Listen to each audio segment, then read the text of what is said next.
Well, hi. Hello and welcome to another episode of the War on China. We Alert, want alert, to. alert, alert, alert, alert, alert, alert. It's a war on China.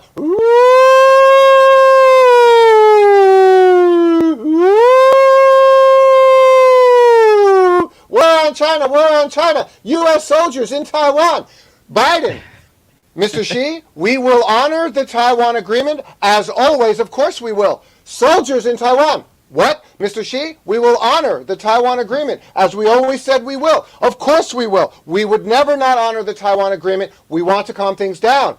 Soldiers in Taiwan. Soldiers in Taiwan. Alert, alert. What? I mean, what the hell? Hey, everybody, how's it going? How's it going? How's the geopolitical diplomacy going? You tell me. Welcome to the war on China. Fernando, help me out. You're much more coherent about these things than I am. You do more research than me.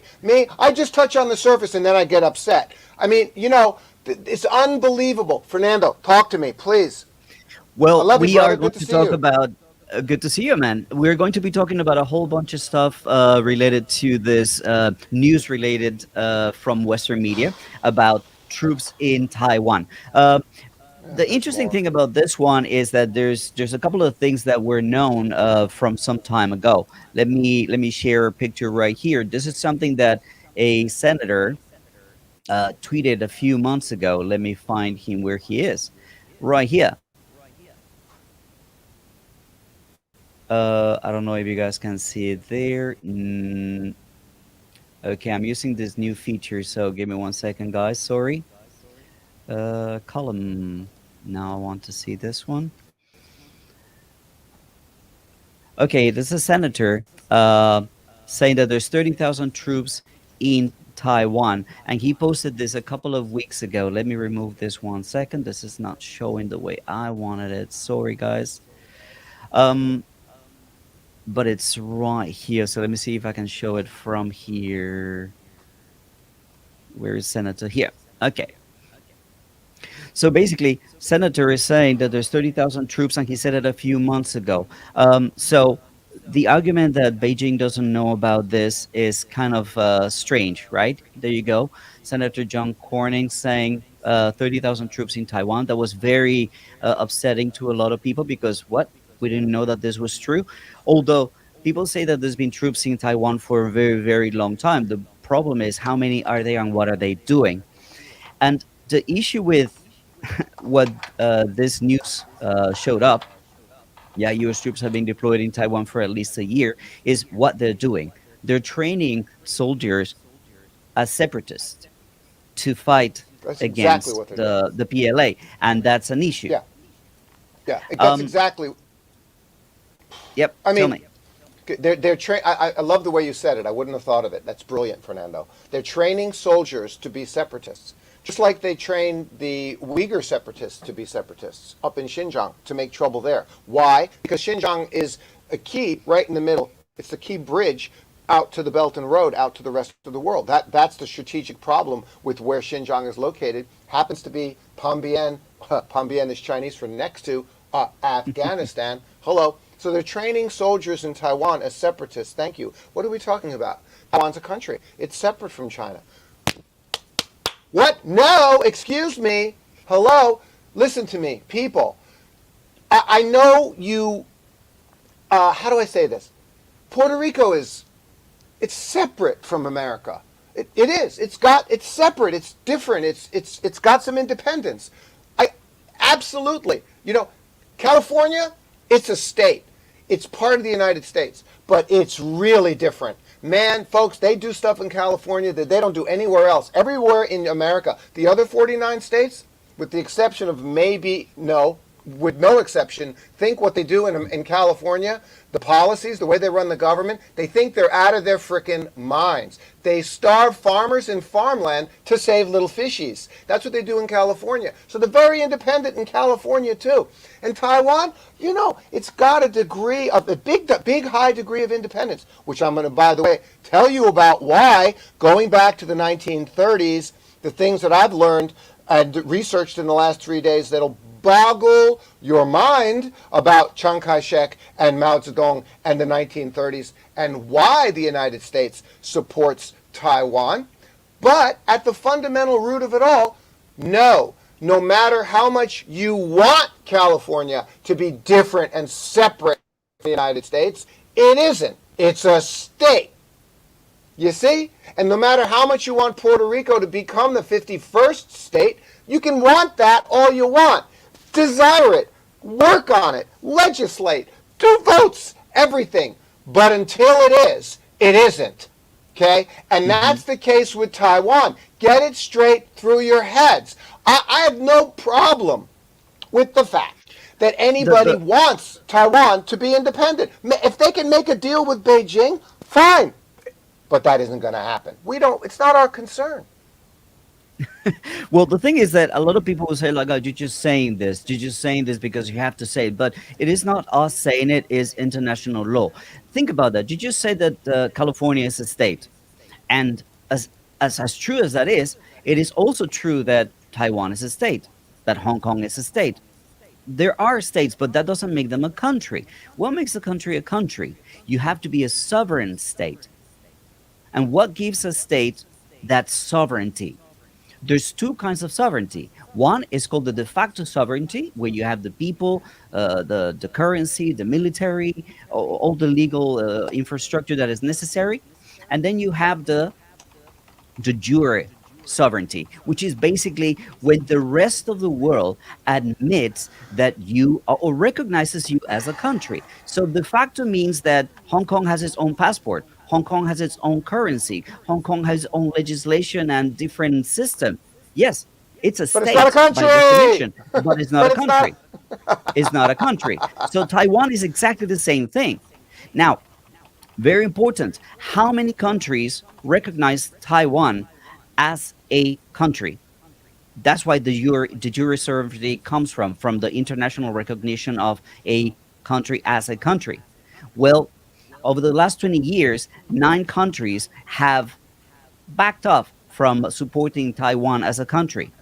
So now they're down on 15. But this year, tiny little country, Lithuania, added itself to the list. So now there's 16 countries from all the hundreds of countries in the world that recognize Taiwan as a country. That doesn't They, make enough, 50%, to get de jure sovereignty. So it doesn't matter how much you say it, Mario, how much I say it, is what the international law says. It is not a country. Shut up. Case closed.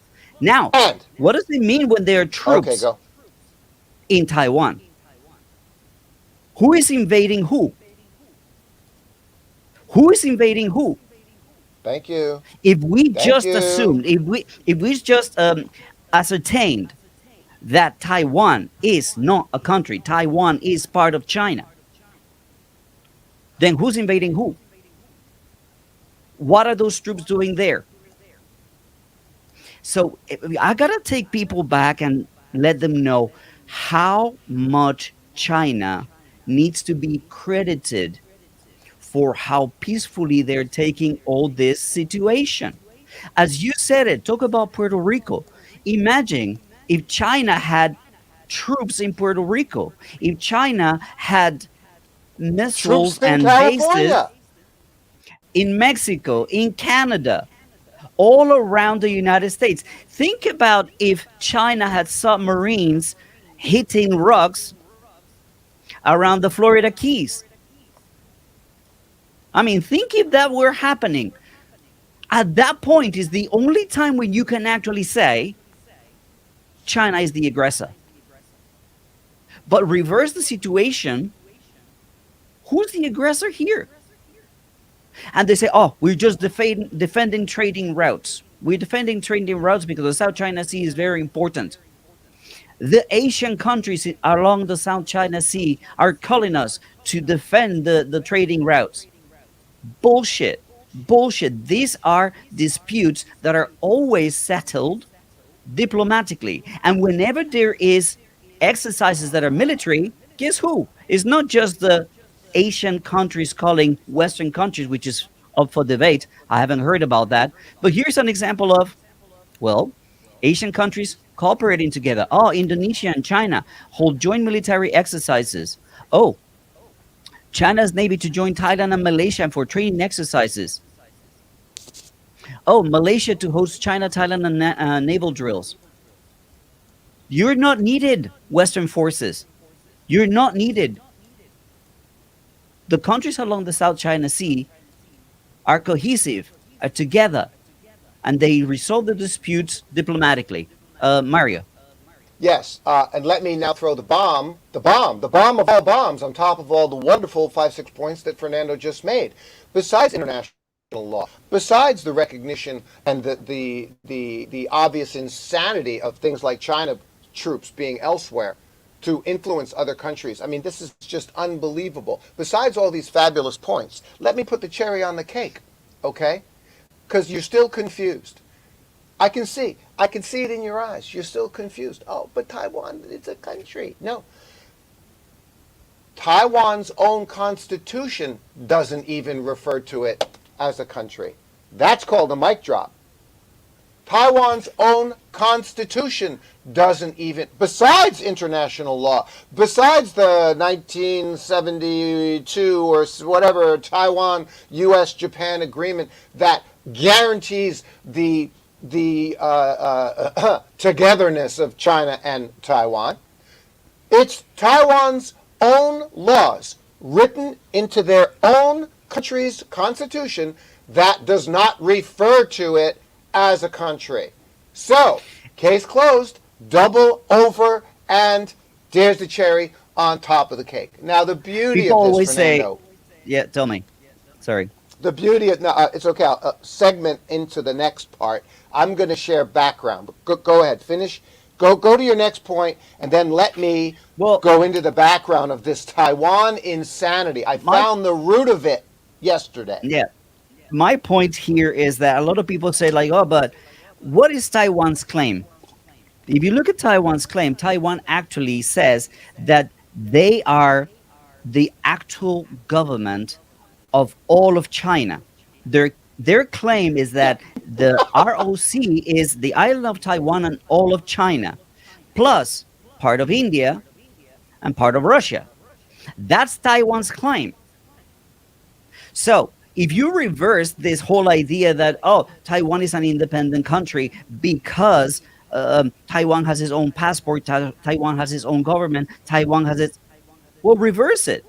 And China would be its own country because we over here, well, the locals, they have their own passport, they have their own laws, they have their own everything. So it would not, Taiwan would not be a large country that includes the People's Republic of China, India, and parts of Russia.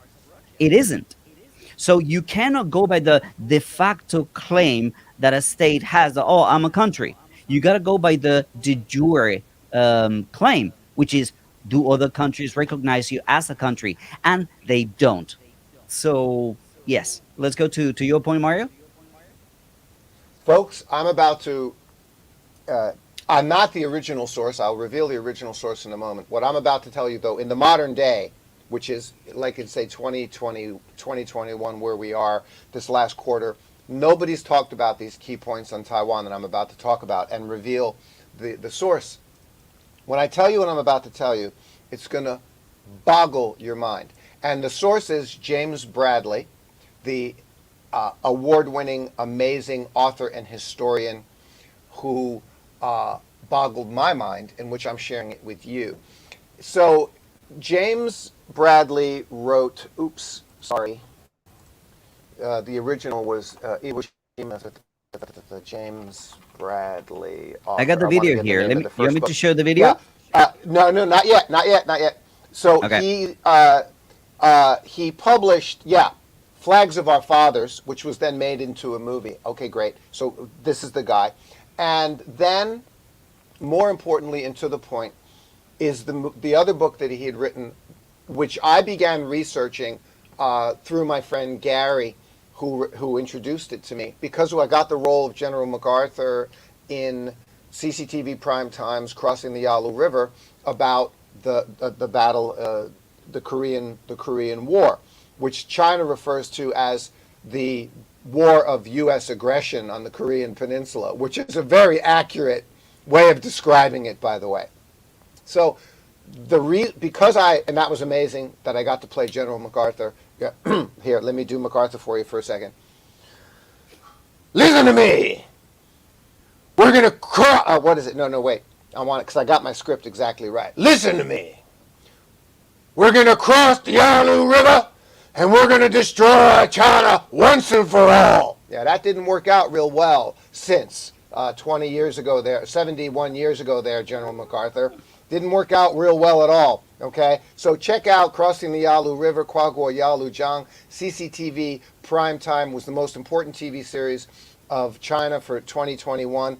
And again, I appreciate it very, very much. They asked me to play the lead foreign role of General MacArthur. And so I researched back to James Bradley, the China Mirage, who clarified many points about that. I can't get into it. We don't have time today. We're at 9:18, and we got to be done in 12 minutes.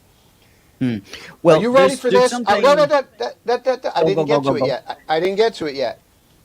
It's always me talking too much, right? But here's the point. What I learned from Bradley, and then we'll play the clip, okay? The very powerful family during the 1930s that was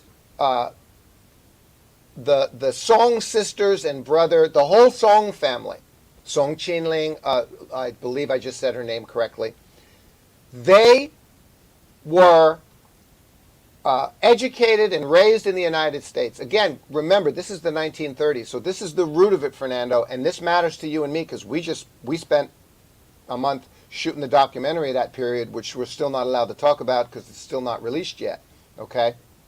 The 1930s is where this nonsense about Taiwan all began. And when I tell you why, you're just not going to believe it.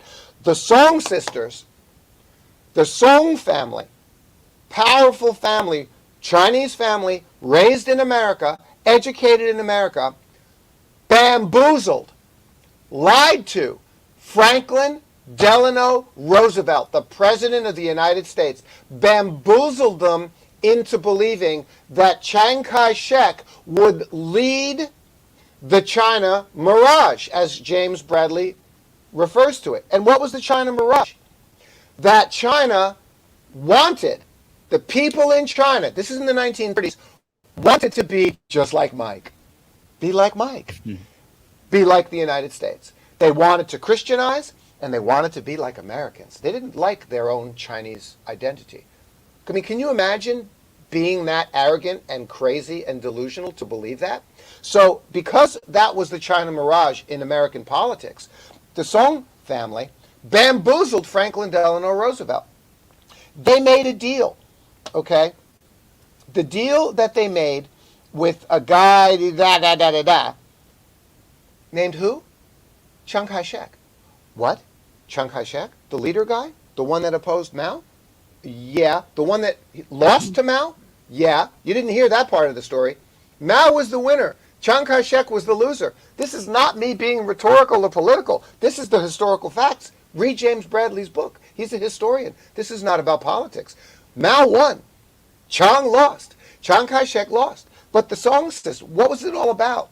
The Song sisters went to Chiang Kai-shek and said, we're going to make a deal with you. 1, you need to marry my sister. 2, you need to make my brother the minister of some, I think, Secretary of State. I don't know exactly. I don't remember from Bradley's the Prime speech. Minister. Right. 3, you need to become thank you. 3, you need to become a Christian. And 4, I don't remember from James Bradley's speech. So Chiang Kai-shek married the Song sister. They made a deal.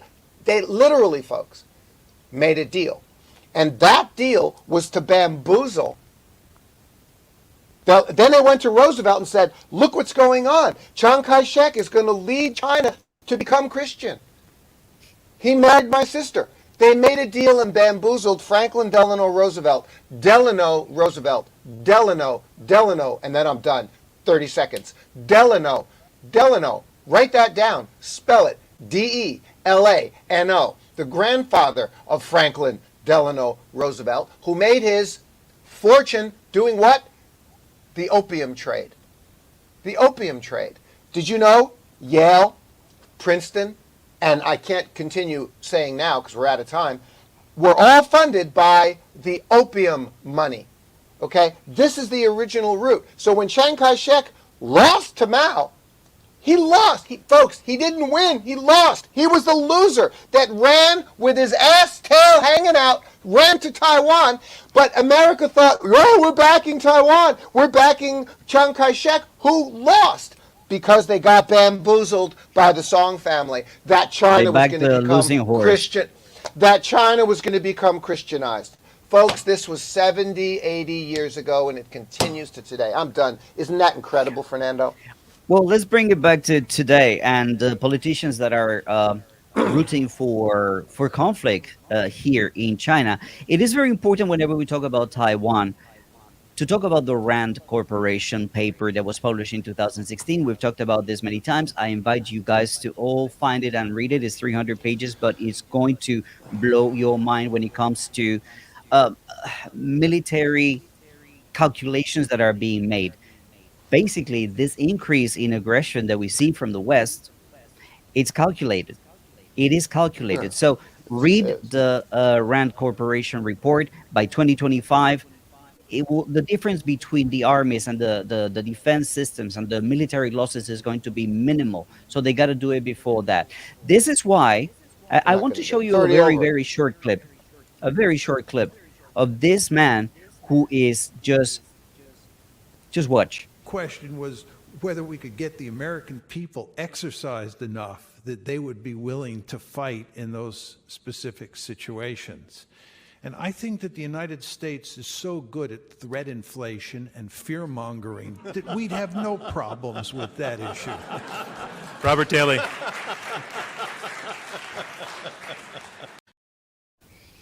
Ha Threat ha! It's funny. inflation. It's a joke, right? We're so good at We are scaring the you. We're so good at yeah. scaring you that we have no problem getting our younger generations go get killed at wars around the world. Ha ha ha. And here's the thing. America wants the Taiwanese youngsters to go die for what they want to do.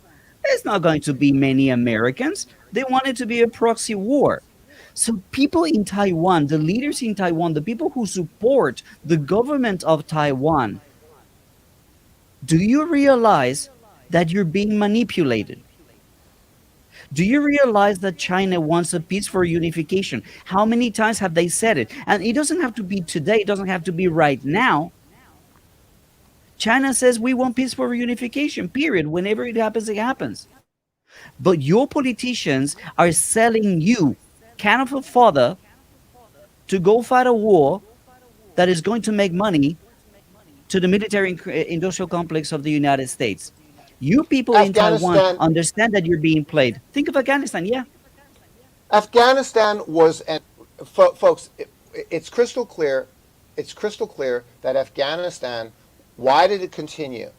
Why did it continue? Why did they keep lying to us about Afghanistan? For one reason and one reason only. It was literally via forced military action and installed economy generating GDP. It was an installation of, it was an economic installation. We're going to install our economy in this territory. We're going to use the military to force it in. We're going to shoehorn it in there. We're going to do it by force. This is the country that is about your freedom, justice, and democracy for all of mankind. What are you joking? No, this is the country about bamboozling everyone to make billions and billions and billions for defense contractors and military contractors and politicians, like going all the way back to Franklin Delano Roosevelt. Who these And people, how did all they they do were that? interested in. This is all How did they're they interested in. bamboozle? How did they bamboozle you? It's all the media. Let's go back to the 1930s, as you were saying. Do you know that Chiang Four Kai-shek minutes. was in the front page of Time magazine more times than other American presidents? Thank you. Media tries to sell all these stories to you. Let me show you something very interesting. This is what's happening I now. Of the three laws passed recently in the US sets off $1,500 million, $1.5 billion, the next 5 years to train Western media and journalists to write exclusively negative stories about China. Now, in my view, this is the end of the free media. This is why we are so important. This is why us YouTubers are outside the frame of a mainstream media, giving you the information that you need to know because you're being lied to. And nobody does it better than our own Wu Mao show, Nuri Taki. Let me show you this very short clip. Chinese warplanes flying over Taiwan? Actually, no. Here's the full story in 60 seconds. In 1951, the US military went to the other side of the planet and drew a large box on a map of the South China Sea and said special rules apply in that area. Now, this was entirely outside of the rule of law. They were literally just making up stuff. The rule of law says countries have defense rights over their own land and coastline and air traffic information rights over their flight information region. US military's imaginary box around Taiwan, which they call the Air Defense Identification Zone, contains more of mainland China's land than it contained of Taiwan itself. What was the point of this? Corrupt or lazy journalists can tell the world that flights are making incursions into Taiwan's air defense space or flying over Taiwan when they're actually doing no such thing. Stay smart. Question every. Nuri, it's a genius. It's fantastic. And, well, they're doing it again and again and again. And this is the latest thing that's coming up. This is the CIA thinking, how are we going to establish new spy controls around China? CIA beefs up China focus with new mission center. Mission center? Mission. What is a yeah. what is a CIA China mission center? Excuse me, ladies and gentlemen. The United States of America has U.S. embassies and consulates already in place all over the world, including China. So what do we need a mission center for? We already have consulates in the country here monitoring and watching everything that's happening here in China. I happen to be a Chinese civil volunteer liaison to the consulate up here in Shenyang in the Northeast. That's not being a spy. The purpose of it is to keep America and Americans who live here abreast of what's happening here locally in town, things that are of concern and of support to Americans, watching what's going on. So this is what consulates and embassies do. They promote, support, and protect America's interests in China. Is that reasonable? Sure. Every country in the world has consulates and embassies. That's what they're supposed to do. So what is a CIA China mission center? Nothing but a troublemaker. And I'm ending it on there. Fernando, you wrap it up. Let's wrap it up. Last sentence. Look, America says we respect the One China agreement. They confirmed it in Zurich 3 days ago. They turn around and media reveals that there's troops training Taiwanese soldiers for over a year, effectively confirming that there's an invasion of China because we just stated that Taiwan is part of China. So what are we going to do? Yeah, tell me. I was hopeful. This weren't you? I mean, tell me something. Weren't we both discussing this? This is what America does. The group with the, but we were hopeful. The last month, thank you. The last month, there was 4 or 5 items moving things in the right direction. You know, things were looking to cool off. You know, this is what we were all seeing and feeling encouraged by. That the U.S. realizes their situation is so weak, they got to calm down. Okay.